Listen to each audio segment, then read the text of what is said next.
Today, Dubs the Giant here to present my Wi-Fi Hunter. It's a Wi-Fi hunting quadricopter.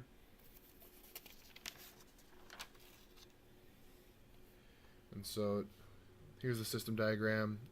So everything is centralized by a microcontroller. Navigation is controlled through a combination of actually GPS and gyros. But also I separated the Wi-Fi because the Wi-Fi is going to be used also in navigation, but it's technically comm, so I just separated the two. But it will also use, as we can see, the RSSI and the SSID to figure out where an unknown path is and basically find a new SSID. And then once it finds a new SSID, it just goes forward, commands the motors to perform as they do in order to go to the position where it needs to, in order to close in on that SSID and get the RSSI below the threshold.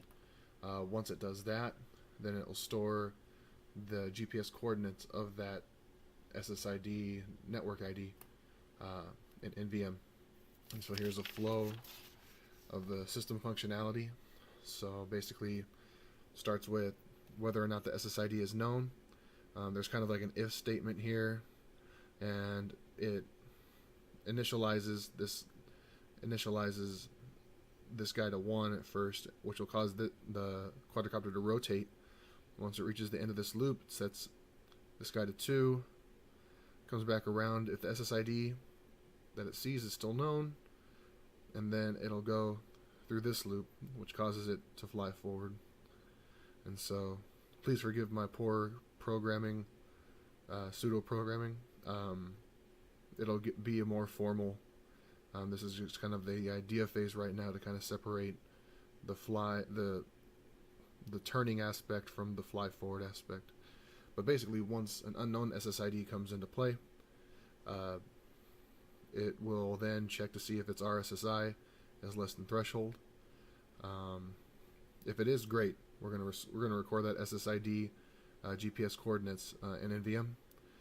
If it's not, what it will do is it'll go through this kind of rotation scheme where it'll rotate left and then record at RSSI, rotate right all the way to the right side, this vector here, record RSSI, and rotate back to the center, record RSSI, so 45, 90, 45.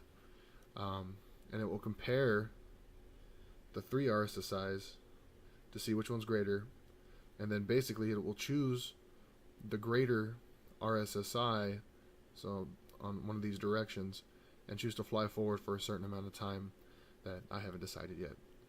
So if you have any questions, just send them to me over the Hackaday projects.